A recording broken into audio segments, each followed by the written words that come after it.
여호와께서 가라사대 내가 애굽에 있는 내 백성의 고통을 정령이 보고 그들이 그 간역자로 인하여 부르짖음을 듣고 그 우고를 알고 내가 내려와서 그들을 애굽인의 손에서 건져내고 그들을 그 땅에서 인도하여 아름답고 광대한 땅, 젖과 꿀이 흐르는 땅, 곧 가나안 족속, 헷 족속, 아모리 족속, 브리스 족속, 히위 족속, 여부스 족속의 지방에 이르려 하노라.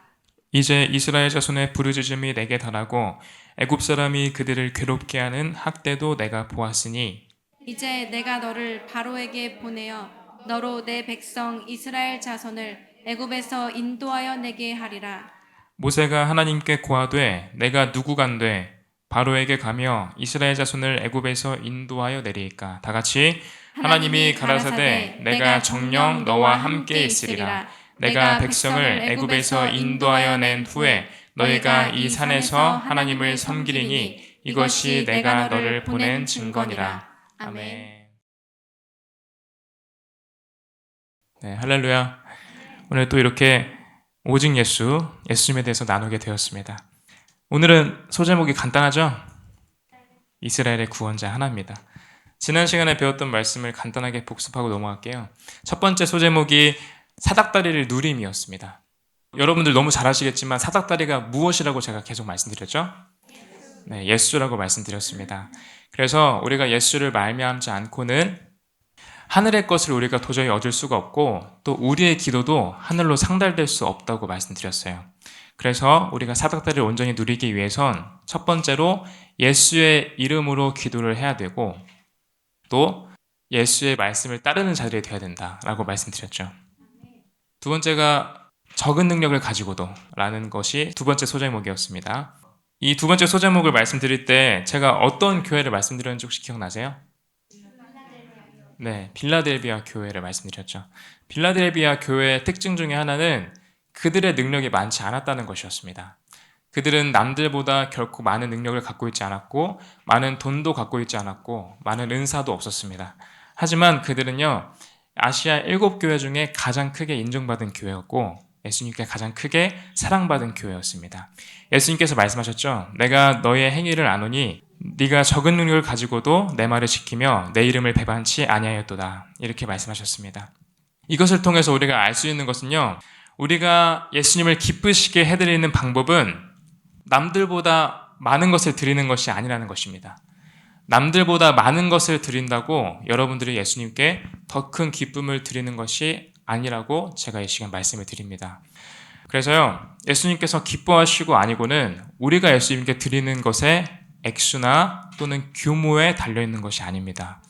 내가 예수님께 드리는 것이 무엇이든 곧 능력이든 은사든 또 물질적인 소유든 상관없이 그 규모가 적더라도 내가 가진 것 안에서 내 적은 것, 내가 적게 가진 것 그 안에서 얼마나 주님께 최선을 다하는가, 내가 가진 것 안에서 주님께 얼마나 최선을 다하는가, 그것이 하나님을 얼마나 우리가 기쁘시게 해드릴 수 있는가의 기준이 될 것입니다. 그래서 주님은요, 우리가 무언가를 드릴 때 그 액수나 규모를 보시는 것이 아니라 우리의 중심을 보십니다. 우리가 예수님께 무엇을 드릴 때 우리의 중심이 어떠한가, 우리의 중심이 얼마나 예수님을 중심 삼고 있는가, 얼마나 예수님께 집중되어 있는가, 얼마나 예수님을 향해서 뜨거운가, 그것을 보고 계시는 것입니다. 우리가 이 부분을 조금 더 자세히 보고 넘어가길 원합니다. 여기에 대해서 더 깊이 이해하기 위해서는 우리가 과부의 두렙돈 이야기를 간단히 살펴보고 넘어갈 필요가 있어요. 이 과부의 두렙돈 이야기가 신약 성경에 등장하는데요. 그때 예수님이 어디서 이 과부를 보셨죠? 네, 예수님은 성전에서 이 과부를 보셨어요. 예수님께서 연복회, 그러니까 오늘날로 말하면 헌금함 앞에 앉아 계셨는데 어떤 과부가 와서 헌금함에 두렙돈을 넣는 것이었습니다. 두렙돈이 얼마일까요? 약 얼마일까요? 오늘날로 따지면 1,000원 정도입니다. 1,000원. 그래서 이 과부는 단돈 1,000원을 하나님께 올려드린 거죠. 근데 예수님께서 그 자리에서 과부만 보셨던 게 아니라 그 과부보다 먼저 와서 하나님께 훨씬 더 큰 액수를 드리는 부자들, 또 다른 사람들을 이미 지켜보신 뒤였어요. 근데 예수님께서 제자들에게 뭐라고 말씀하시죠? 이 과부가 다른 사람들보다 더 많은 것을 하나님께 드렸다라고 말씀하셨죠. 왜 그렇게 말씀하셨습니까? 네, 제가 말씀드린 것처럼 예수님께서 우리의 것을 받으실 때에 예수님께서 가장 주의 깊게 보시는 건 금액이나 규모가 아니라 우리의 중심이기 때문입니다. 얼마나 우리가 우리의 가진 것 그 안에서 최선을 다했는가, 그것을 예수님께서 가장 주목해서 보시기 때문입니다. 제가 제 간증을 잠깐 나누려고 하는데요. 제가 예전에 아주 오래되진 않았지만 몇 개월 전에 제 기준으로 조금 큰 돈을 가지게 됐어요. 일해서 받은 돈은 아니었고 어떤 사건이 있어서 그 일로 인해서 조금 제 기준 조금 많은 돈을 받게 되었는데, 제가 이 돈을 받게 됐을 때 생각하게 되죠. 어디에 쓸까 생각하게 됐는데 쓸 데가 없더라고요. 왜냐하면 저는 집도 있고 매일 먹을 양식도 다 집에 있고 또 생활할 방도 있고 제가 제 쓸 돈이 필요가 없더라고요. 그래서 주님께 드려야겠다라고 생각을 했습니다. 그때까지는 막 그렇게 진지하거나 엄청 무거운 마음, 그런 마음을 가지고 그렇게 결심한 게 아니었는데, 제가 여러분 기준으로는 적을 수 있지만 제 기준으로는 큰 돈이었던 그 돈을 정성스럽게 봉투에 담아서 드리기 전에 이렇게 감사헌금 쓰고, 드리기 전에 시간이 좀 남아서 문득 헌금 봉투에 손을 얹고 기도를 하게 됐어요. 그 헌금 봉투에 손을 얹고 기도를 하면서 제 마음이 엄청나게 뜨거워지면서 많은 눈물로 감격 가운데서 기도를 하게 됐습니다. 그때 제가 주님께 무슨 고백을 드렸냐면요, 전 주님께 이렇게 고백했어요. 예수님, 주님도 아시겠지만 이 돈은 사실 제게 좀 큰 돈입니다. 제가 몇 개월 일한다고 해도 벌 수 없는 돈입니다. 하지만 주님, 이것을 제가 기꺼이 주님께 드립니다. 전혀 아까워하지 않고 예수님께 드립니다 라고 고백했어요. 그리고 주님께 계속해서 이렇게 말씀드렸습니다. 주님, 이것은 제가 앞으로 예수님께 드릴 모든 것에 비하면 너무 작은 것입니다. 이렇게 고백했어요. 왜냐? 저는 예수님께 저의 온 존재를 드렸기 때문입니다. 제 모든 미래와 장래를 주님 위해서 다 쏟았습니다. 이렇게 고백했어요. 별거 아닌 고백으로 들리실 수도 있겠지만 이렇게 주님 앞에 제가 고백할 때 예수님은 마치 저에게 화답하시듯이 제게 뜨거운 감격과 함께 많은 눈물로 기도하게 하셨습니다. 그래서 주님 앞에서 제가 그 순간에 느꼈어요. 예수님의 마음이 덮이면서 주님께서 이 고백을 기뻐하시는구나. 비록 절대적으로는 큰 돈이 아니었지만 주님 앞에 이렇게 적은 액수를 드리면서도 내가 중심으로 정성스럽게 주님 앞에 드릴 때 예수님은 이것을 기뻐하시는구나, 이것을 깨닫게 됐습니다. 그래서 여러분들도 여러분들이 무엇을 드리시든지, 여러분의 소유를 드리시든 물질을 드리시든 여러분의 능력을 드리시든 여러분의 은사를 하나님을 위해서 쏟으시든 그것을 드릴 때 이렇게 고백하셨으면 좋겠습니다. 예수님, 제가 가진 것은 이것뿐이지만 이 작은 것도 정성으로 주님 앞에 내어놓습니다. 제가 예수님을 사랑하기 때문에, 의무감이 아니라 예수님을 사랑하기 때문에 아까워하지 않고 기쁨으로 주님께 드립니다. 제가 가진 것이 많든 적든 어차피 다 주님께로부터 온 것임을 저는 압니다. 주신 분도 예수님이시요, 도로 거두시는 분도, 도로 거두어 가시는 분도 예수님이시니 제가 기쁘게 드리겠습니다. 이렇게 고백하시면서 적은 것을 드릴지라도 정성으로 드리시는 법을, 온 중심을 다해 예수님께 고백하시면서 드리시는 법을 여러분도 훈련하셨으면 좋겠습니다. 간혹 이렇게 기도하시는 분들이 있습니다. 주님, 제가 지금은 가진 것이 없어서 드릴 게 없습니다. 나중에 주님이 더 큰 능력 혹은 더 큰 소유, 더 큰 물질 주시면 제가 그때 주님 위해서 드릴게요. 제가 그때 주님 위해서 쏟겠습니다. 제가 그때 더 많은 능력 주시면 그때 주님 위해서 헌신하겠습니다. 간혹 이렇게 기도하시는 분들이 계시지만요, 이것은 절대 주님 뜻과 일치되는 기도는 아닙니다. 물론 주님께 드린다는 마음 자체가 주님께 어느 정도 상달될 수는 있겠지만 예수님의 뜻에 완전히 큰 기쁨을 드리는 기도라고 보기는 어렵습니다. 왜냐하면 하나님께서 원하시는 것은요, 결코 큰 것이 아니기 때문입니다. 주님은 우리에게 절대적으로 대단한 것을 요구하시지 않으십니다. 또한 우리가 남들보다 큰 거, 또 대단한 거, 많은 것을 드리지 못했다고 해서 우리를 질책하시는 분도 아니십니다. 오히려 우리가 남들보다 초라한 거, 작은 거, 적은 것을 드릴지라도 우리가 중심 안에서 정성으로 또 기쁨으로 드리는 모든 것을 가장 좋아하시고 또 그 모든 것을 기쁘게 받으시는 우리 주 예수님이십니다. 제가 아까 말씀드린 빌라델비아 교회가 인정받은 이유도 바로 여기 있는 것입니다. 그들이 적은 능력을 가지고도 인정받은 이유는 바로 여기에 있었습니다. 그들의 중심이 예수께 전적으로 드려져 있었기 때문입니다. 그래서 여러분들도요, 간단해 보이는 혹은 작아 보이는 간단한 봉사를 할 때에도 정성으로 하셨으면 좋겠습니다. 예수님, 이 일을 하는 것은, 제가 이렇게 봉사하는 것은요, 제 도덕심이나 제 의무감으로 하는 것이 아닙니다. 그냥 해야 돼서 하는 것이 아니라요, 제가 예수님께 기쁨을 드리기 위해서 하는 겁니다. 작지만 기쁨으로 받아주세요 라고 고백하시면서 하시기 바랍니다.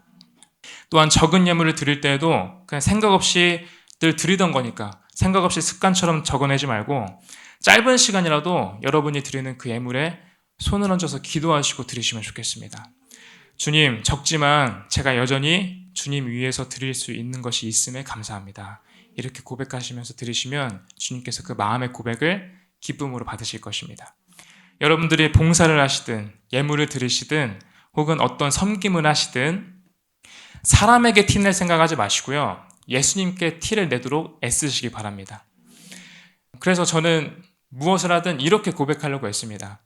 이거 예수님 사랑해서 하는 겁니다. 이거 예수님께 잘 보이려고 하는 겁니다. 저 누가 이거 알아주지 못해도 상관없습니다. 저 이거 누가 칭찬해주지 않아도 상관없습니다. 예수님만 저를 칭찬해주시면 저는 그걸로 오케이입니다 라고 고백하면서 하기를 힘쓰고 있습니다. 또한 그렇게 고백하면서 할 때 주님께서 그 고백과 제가 드리는 모든 것을 기쁘게 받으신다는 것을 영 안에서 매번 느낍니다. 아무도 알아주지 않아도요, 예수님은 여러분이 정성으로 드리신 모든 것을 영원히 잊지 않고 반드시 갚아주실 것입니다. 왜냐하면요, 하나님은 즐겨내는 자를 사랑하시기 때문입니다. 네, 이 시간에는 오늘 조금 새로운 이야기를 나누려고 하는데요. 사실 우리 모두에게 이미 익숙한 이야기지만 지금까지 나눴던 이야기와 조금 다른 이야기로 좀 흐름을 이어가려고 합니다. 소제목이 이스라엘의 구원자죠? 네, 이스라엘의 구원자. 이 제목으로 나누려고 하는데요. 제가 어느 이야기를 나누려고 하냐면 출애굽 이야기를 나누려고 합니다. 여러분 너무 잘 아시고 계시죠? 출애굽은요, 이스라엘이 애굽에서 나온 이야기예요. 그래서 출애굽입니다. 하나님께서 고통받는 이스라엘 백성들의 간구와 또 그 고통 섞인 한탄을 들으시고 모세를 보내서 이스라엘을 구원하시는 내용이었죠. 그래서 하나님은 모세를 통해서 이스라엘 백성들을 바로왕, 애굽, 곧 사탄의 손아귀에서 구출하시고 그들을 노예의 상태에서 해방하셨습니다. 이스라엘 백성들이 애굽에 몇 년 동안 묶여 있었죠? 네, 400년 동안 묶여 있었죠. 그들은 처음에는 요셉의 가족들로서 매우 귀한 취급을 받으면서 애굽 땅에 들어갔지만 곧 애굽의 노예가 되었습니다. 그래서 애굽에서 400년 동안 묶여 살면서 그곳에서 노예 노릇을 하게 되죠. 우리가 이 출애굽 이야기를 너무 많이 들어서 별 감흥이 없을 수도 있겠지만 사실 그 시대적 배경을 생각해 보면요, 이건 엄청난 이야기입니다. 그 당시 애굽이 어떤 나라였는가, 이것을 우리가 살펴보길 원해요. 그 당시 애굽이 어떤 나라였는지 우리가 생각할 때 그냥 이스라엘 노예 삼았던, 이스라엘을 노예로 부리고 있었던 나쁜 나라 아닌가? 이렇게 생각할 수도 있습니다. 단지 그렇게만 생각할 수도 있는데요. 근데 그뿐일까요? 그뿐이 아닙니다. 애굽은요, 우리가 생각했던 것보다 훨씬 더 대단하고 엄청난 나라였어요. 당시 애굽은 군사적으로나 경제적으로나 명실상부 당대 최고의 초강대국이었습니다. 지금의 미국보다도 훨씬 더 대단한 위상을 가지고 있는 나라였습니다. 온 땅에 있는 그 어떤 나라를 갖다 놔도요, 감히 애굽에 비길 수가 없었기 때문입니다. 그 정도로 애굽은 지극히 막강한 나라였습니다. 그리고 마침 딱 그때에 최고의 황금기를 누리고 있었어요. 그리고 하필 그때에 하나님은 굳이 그때에 애굽에서 이스라엘을 빼내기로 작정하신 것이었습니다. 그래서 세우신 사람이 누구였죠? 네, 모세였죠. 그렇게 큰 일을, 그렇게 강대국인 애굽으로부터 이스라엘을 구원하시기로 작정하신 그 큰 일을 계획하신 하나님이 부르신 사람, 모세는 어떤 사람이었죠? 혈기왕성하고 능력이 넘치고 힘도 센 사람이었나요? 말도 잘하고? 네, 다 아니었고, 네, 맞습니다. 80세 할아버지였습니다. 또 직업도 미디안 광야에서 양치기 하시는, 양 키우시는 80세 할아버지셨습니다. 그런 모세를요, 하나님이 갑자기 부르시는 것이었습니다. 갑자기 모세 앞에 나타나셔서 하나님은 모세에게 이렇게 말씀하십니다. 이제 이스라엘 자손의 부르짖음이 내게 달하고 애굽 사람이 그들을 괴롭게 하는 학대도 내가 보았다. 이제 내가 너를 바로에게 보내어 너로 내 백성 이스라엘 자손을 애굽에서 인도하여 내게 하리라. 이렇게 모세에게 말씀하셨습니다. 자, 이렇게 큰 일을 맡기로 선택받은 모세. 큰 일을 맡은 자 모세답게 담대하게 바로 응했나요? 네, 우리가 잘 알다시피 모세는 바로 뺍니다. 주님, 보낼 만한 자를 보내소서. 지금 말도 못하고 제 나이도 80이고 지금 양치고 있는 저를 왜 부르십니까? 이것이 모세의 심정이었고 모세의 고백이었습니다. 모세가 이렇게 대답합니다. 내가 누구간데 제가 누구라고 제가 바로에게 가고 또 이스라엘 자손을 애굽에서 인도하여 내겠습니까? 이렇게 하나님께 대꾸하는 것이었습니다. 이렇게 모세가 말했던 이유가 당연히 있습니다. 제가 말씀드린 것처럼 모세는 그저 80세 할아버지일 뿐이었지만 바로왕은 어떤 사람이었죠? 하나님께서 말씀하신 바로왕. 제가 아까 말씀드린 대로 그렇게 강력했던 초강대국 애굽 가운데에서도 최고의 자리에 있던 사람이었죠. 최고의 나라 가운데서도 최고의 자리에 있던 사람이었습니다. 이 애굽왕은 그냥 단순히 오늘날의 대통령, 총리 이런 것에 비길 수 있는 권위가 아니었습니다. 그 당시에 애굽왕 바로왕은 일반적인 사람이 아니라 신 취급을 받는 사람이었습니다. 태양신의 아들로 불리우고 그렇게 신의 대접을 받는 사람이었어요. 근데 하나님께서 말씀하시길 그렇게 대단한, 그렇게 아무도 범접하지 못하는 바로왕 앞에 가서 그 할아버지 모세가 이스라엘 풀어달라고 말하라고 하니까 모세로서는 당연히 주저가 될 수밖에 없었겠죠. 그래서 모세가 빼고 빼다가 결국 안 가나요? 네, 결국 갑니다.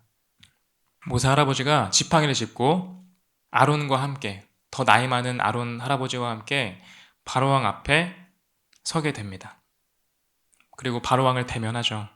그 당시에 바로왕은요, 최고의 나라, 최강의 나라, 애굽의 왕답게 높고 웅장한 왕좌에 앉아 있었을 것입니다. 그리고 그는 애굽의 모든 신들을 대표한 채로 그 높은 보좌 위에서 모세를 내려다보고 있었겠죠. 반면 모세는요, 낮은 곳에서 바로왕을 올려다보고 있었을 것입니다. 그가 의지하고 있는 것은 손에 있는 지팡이 하나뿐이었을 것입니다. 그리고 그도 무언가를 대표하고 있었습니다. 애굽 왕 바로왕은 애굽의 모든 신들을 대표하고 있었지만 모세는 무엇을 대표하고 있었죠? 네, 이스라엘의 하나님 여호와를 대표해서 바로왕 앞에 서 있었던 것입니다. 이것은 단순히 사람과 사람 간의 대면이 아니라 신과 신 간의 대면이었던 것입니다. 그래서 모세는 바로왕 앞에서 이렇게 말합니다. 이스라엘 하나님 여호와의 말씀에 내 백성을 보내라. 그들이 광야에서 내 앞에 절기를 지킬 것이다. 라고 말씀하셨습니다. 라고 바로왕 앞에 고합니다. 이에 바로왕이 어떻게 대답하죠? 여호와의 이름으로 왔다고 환대해 주었나요? 아닙니다. 바로왕은 마치 여호와의 이름, 그 살아계신 하나님 여호와의 이름을 처음 들어보는 사람처럼 행동합니다. 여호와가 누구냐? 여호와가 누구간데 내가 그 말을 들어야 되냐? 여호와가 누구간데 내가 그 말을 듣고 이스라엘을 보내겠느냐? 나는 여호와를 알지 못하니 이스라엘도 보내지 아니하리라. 이렇게 말하는 것이었습니다. 우리는 하나님이 어떤 분이신지 조금은 알고 있죠. 하지만 그 당시에 바로왕의 눈에는요, 여호와라는 이름은 아무것도 아닌 이름이었습니다. 바로왕의 눈에는요, 이 이스라엘의 하나님 여호와는 듣도 보도 못한 그냥 노예 민족의 신일 뿐이었습니다. 그래서 바로왕은 여호와를 마음껏 무시하고 그 백성도 마음껏 무시하고 함부로 대하기 시작하죠. 그래서 하나님은 어떻게 하셨을까요? 하나님은 안 되네, 포기해야겠다가 아니라 여호와를 모른다? 그러면 알게 해주겠다 하시고 하나님의 능력을 보여주기 시작하십니다. 바로왕이 여호와 하나님을 제대로 알 때까지 그를 마음껏 때리기 시작하십니다. 피와 개구리와 이와 파리, 전염병, 종기, 우박, 메뚜기, 흑암과 마지막으로 장자의 죽음 재앙까지 이 10가지의 아주 적극적인 재앙으로 하나님의 살아계심을 보여주실 뿐만 아니라 하나님 자신께서 애굽의 모든 신들보다 월등하심을 그 10가지 사건을 통해서 분명하게 보여주셨던 것입니다. 그래서 바로 왕이 계속해서 그 중간중간에 협상을 시도하지만 모세는 끝까지 협상에 응하지 않습니다. 그래서 조금의 협상도 없이 이스라엘 민족을 완전히 놔줄 때까지 총 10번에 걸쳐서 완전히 애굽을 박살내셨던 것입니다. 결국에 어떻게 되죠? 바로 왕도 항복하고 이스라엘을 보내주죠. 마지막 재앙이었던 장자의 죽음 재앙, 그날이 6월절이었습니다. 6월절 밤에 바로 탈출을 하게 됩니다. 처음에 이스라엘 사람들이 애굽에 들어갔을 때 몇 명이었죠? 네, 70명으로 들어갔는데 나갈 때는 몇 명으로 나갔습니까? 총 200만 명에서 400만 명의 숫자를 이루어서 큰 군대로서 애굽을 탈출하게 됩니다. 그렇게 큰 군대라고 제가 표현을 했는데요. 그들 손에 어떤 무기가 들려 있었죠? 군대였지만 손에 아무것도 들린 게 없었습니다.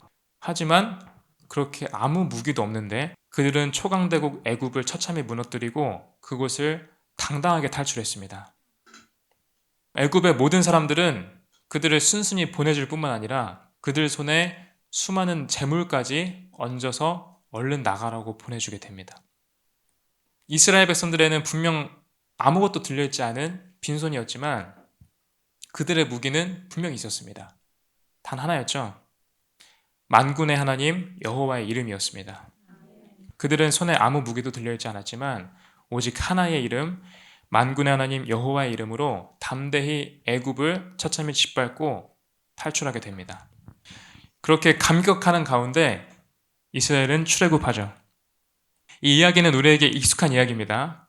하지만 다시 한번 생각을 해보면 당시 애굽의 국력, 그 위상, 또 반면에 그 애굽에 비해서의 이스라엘의 상황, 애굽의 이스라엘의 규모, 그런 모든 것들, 그 모든 상황과 환경을 따져볼 때 인간적으로 출애굽이 가능한 이야기였나? 생각해보면 절대 아니라는 것을 생각하면 생각할수록 알 수 있습니다.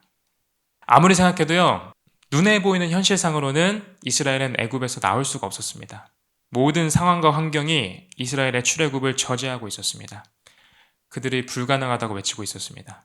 하지만 어쨌든 결과는 어땠죠? 출애굽을 했던 거죠. 출애굽을 하게 된 것이 이스라엘이 얻은 결과였습니다. 모든 상황들은 다 불가능하다고 외치고 모든 환경들은 이스라엘의 발목을 잡고 있었지만요.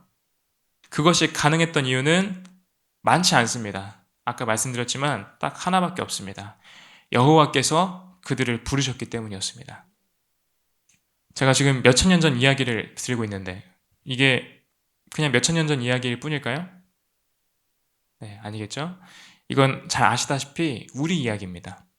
이렇게 제가 설명드린 출애굽의 장면은요, 하나의 그림을 우리에게 제시합니다.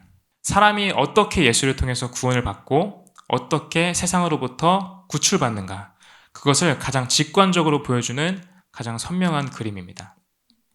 사실 우리는 이미 이 구원이라는 단어를 들어도 너무 많이 들었습니다. 그래서 여러분들 솔직히 양심에 손을 얹고 고백하시면 구원이라는 단어를 들을 때 여전히 심장이 뜨거우신가요? 감격이 막 들을 때마다 되시나요? 안 되시죠?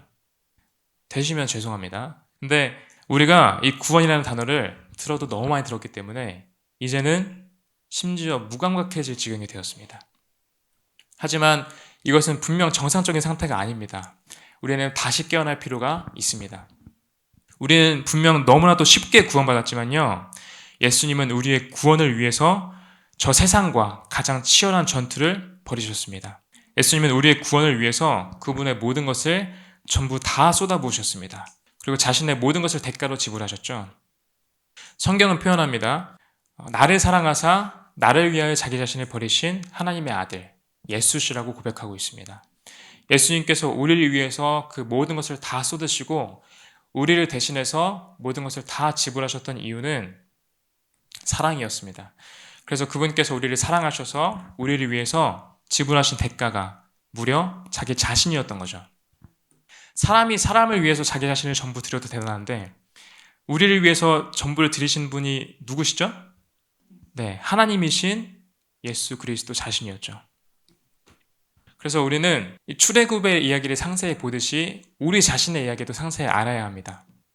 세상은요, 결코 우리를 쉽게 놓아주려 하지 않았습니다.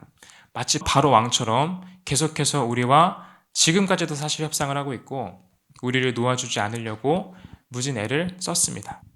하지만요, 예수는 세상을 이기시고 끝내 그 세상의 모든 저지와 방해를 돌파하시고 우리를 구출하신 것입니다. 이스라엘이 그랬듯이요, 우리 손에도 마찬가지로 우리 스스로를 구원할 수 있는 그 어떤 무기도 들려있지 않았습니다. 단지 딱 하나의 보이지 않는 무기만 있었을 뿐입니다. 무엇이죠?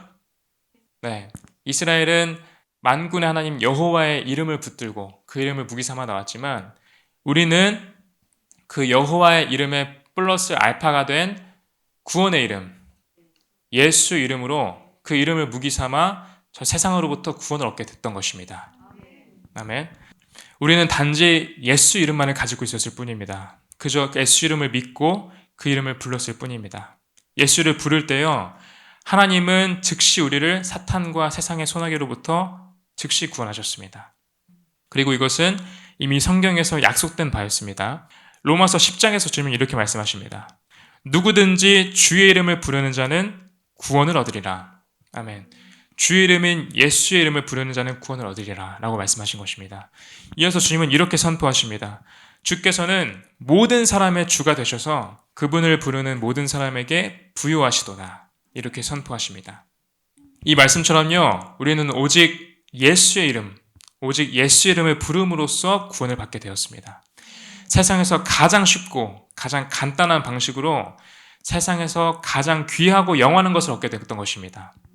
우리가 지불했던 건 아무것도 없습니다. 하지만 우리는 예수님께서 자신의 모든 것을 지불해서 얻으신 그 모든 걸 값없이 누리게 됐던 것입니다. 골로새서 1장 13절로 14절은 이렇게 선포합니다. 그가 우리를 흑암의 권세에서 건져내사 그의 사랑의 아들의 나라로 옮기셨으니 그 아들 안에서 우리가 구속 곧 죄사함을 얻었도다. 이렇게 선포하십니다. 성경은요, 계속해서 우리한테 일관된 메시지를 전하고 계십니다. 그것은 구원입니다. 예수로 말미암은 구원입니다. 그래서 우리가 다 처음 구원받았을 때는 그 감격이 살아있지만 계속해서 그 감격이 예수 안에서 살아있길 구하셔야 되겠습니다. 우리가 성경을 읽을 때 우리의 감격이 죽어있는 채로 성경을 읽게 되면 우리는 아무리 성경을 읽어도 진정으로 감사하는 마음으로 예수님과 접촉할 수 없을 것입니다. 예수님께서 하신 일들에 집중하면서 그분께서 우리에게 무엇을 주셨는지를 생각하면서 성경을 읽을 때 우리는 마땅히 우리 안에서 첫사랑, 예수님께서 우리에게 허락하신 그 구원의 감격을 회복할 수 있게 될 것입니다. 우리 안에 구원의 감격이 항상 살아있길 원합니다. 예수님은 이미 우리에게 최고의 것을 선물하셨습니다. 세상에서 가장 능력있고 사랑스러운 예수의 이름을 부르게 하셨습니다. 이것이 우리가 더욱 살아있는 감격 안에서 감사와 찬송을 드려야 할 이유인 것입니다. 주님께서 허락하시면요, 앞으로 이스라엘의 출애굽 여정을 계속해서 쭉 조명해 볼 것입니다. 그 가운데 여러분 모두 다 구원의 감격을 회복하고 마땅한 감사와 찬송을 드리실 수 있게 되시길 바랍니다. 언제나 우리에게 유일한 구원의 길이 되시는 주 예수님의 이름을 이 자리 가운데서 높이 찬양하고 찬송합니다.